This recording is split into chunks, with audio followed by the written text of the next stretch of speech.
When it comes to teen dating, a new study has found boys are more likely to be the victims of violence than girls. Tom Walsh has the details. Actually, there are a lot of boys who are experiencing dating violence from their romantic partners too.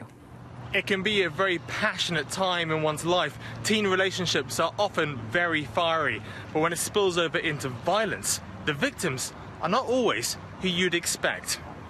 One of the things that's unexpected is that more boys than girls reported that they've experienced in the past year their boyfriend or girlfriend actually hitting, slapping, or physically hurting them on purpose.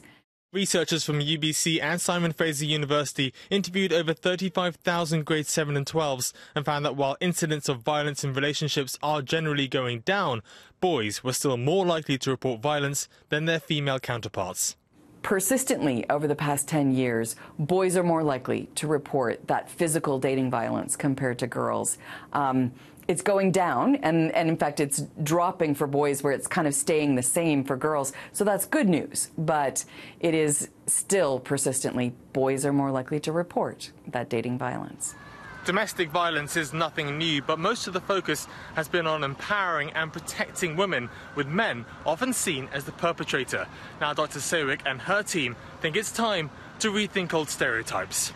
It may still be more socially acceptable for girls to slap their boyfriend or to be more violent than it is for boys to be violent. To the extent that any kind of healthy relationships interventions have been created, they may actually be focusing on what boys are doing in healthy relationships and not so much on paying attention to that girls can also be violent. The research is the first of its kind in Canada, and while its findings may be surprising to some, researchers are hoping that no matter what gender you identify with, violence should never have a place in any relationship.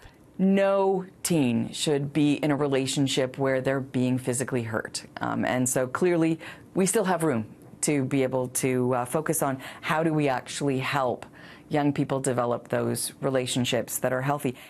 In Vancouver, Tom Walsh, City News.